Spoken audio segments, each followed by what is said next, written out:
What if you woke up tomorrow and nobody remembered you?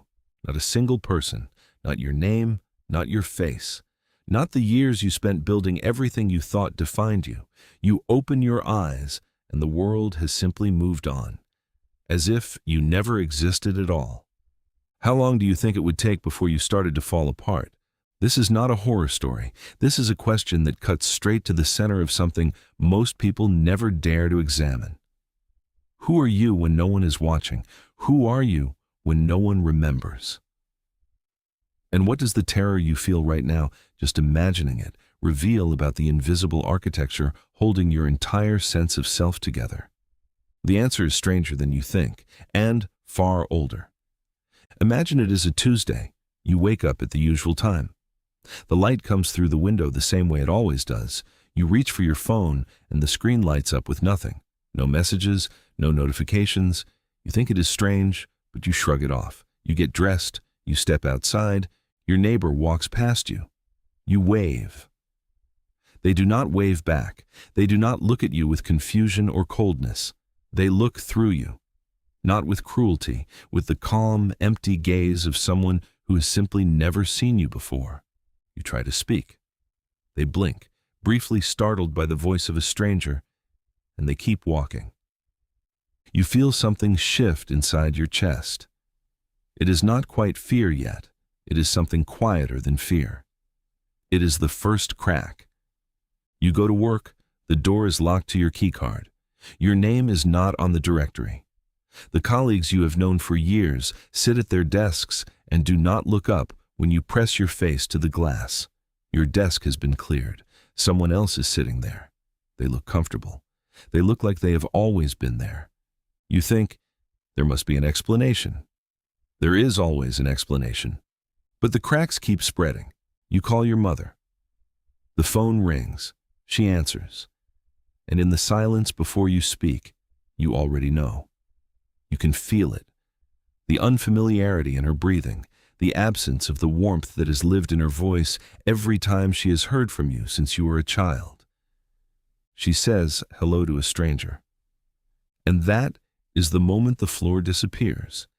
Here is what researchers have discovered about that moment. The moment when the people who hold your identity simply let it go. Psychologist McAdams spent decades studying what he called the narrative self, the idea that your identity is not a fixed thing inside you, but a living story that you and the people around you co-author together. You are not just who you believe yourself to be. You are who you have convinced the world you are.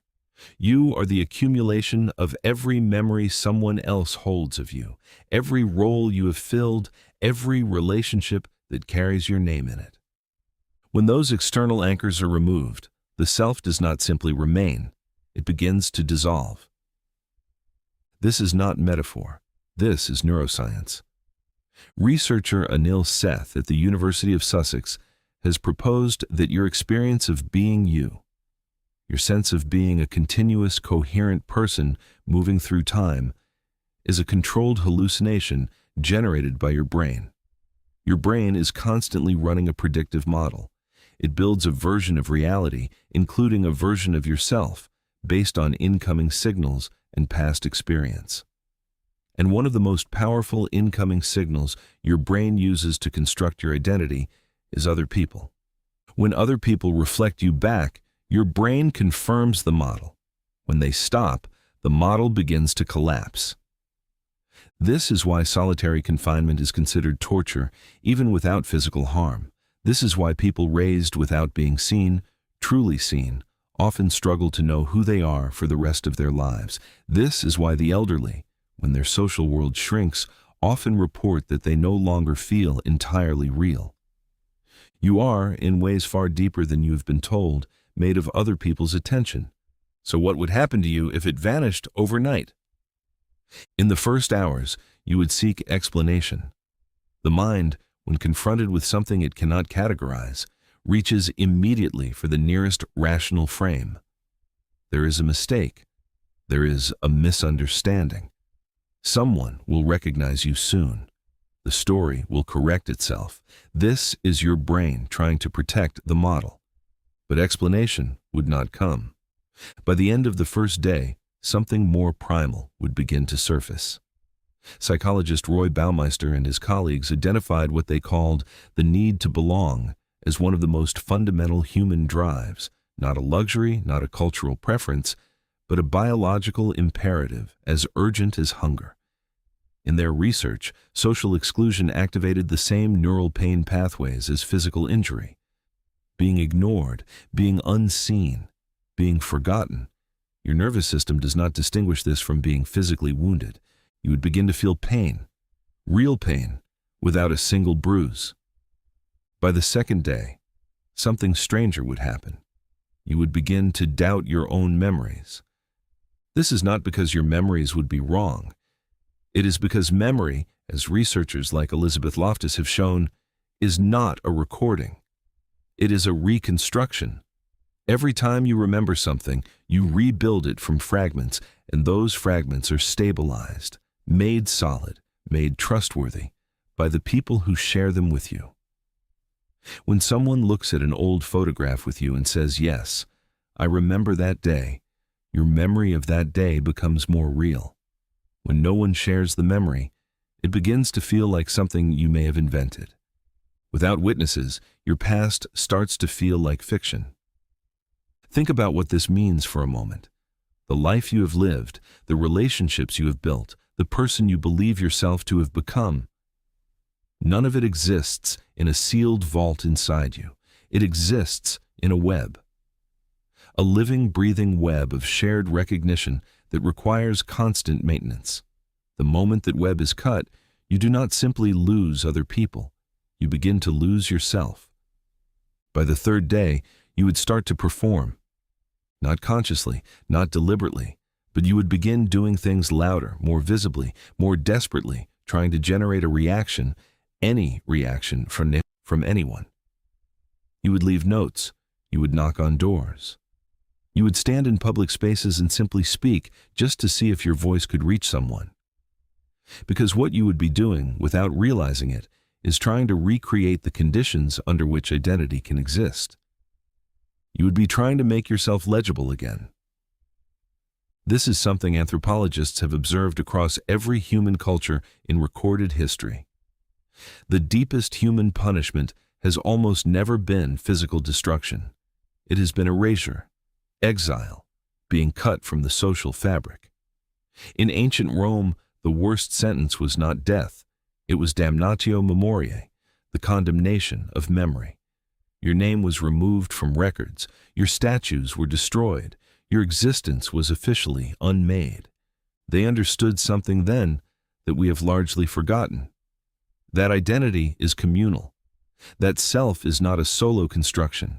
That you need other people not just for survival in the practical sense, but for coherence in the existential sense. Without community, you do not simply become lonely. You become uncertain of whether you are real. But here is where it gets interesting. Here is the part that changes everything. Because in the thought experiment, on the fourth day, something shifts. The terror does not disappear. But something underneath it becomes visible that was always there and that you had never noticed before. You begin to notice what you do when no one is watching. Not what you perform, not what you project, what you actually do. You find yourself drawn to the same things you have always been drawn to, even now, even when there is no audience. You sit in the same quality of light you have always preferred. You think in the same patterns. You feel the same pull toward certain kinds of beauty, certain kinds of questions, certain kinds of silence. You find that your values, the things that make you feel sick when you violate them, have not changed at all, even though no one is here to enforce them or applaud them. And slowly, in the wreckage of the constructed self, something more primary becomes visible. Philosopher Charles Taylor called it the moral self, the self that exists not in what others think of you, but in what you cannot stop caring about, even when caring costs you everything. Viktor Frankl, writing from the experience of the concentration camps, described a similar discovery. When every external identity was stripped away, name, profession, family, social role, what remained was not nothing. What remained was the capacity to choose how to respond. What remained was the interior self that no external erasure could reach. This is not to say that the loss would be small. It would not be. The grief of being forgotten, of being unseen, of having the relational world that held you simply let you go. That grief would be enormous. It would be one of the most disorienting experiences a human being could face. But in that disorientation, something clarifying would happen. You would discover which parts of you were borrowed and which parts were yours. Most people never get this information.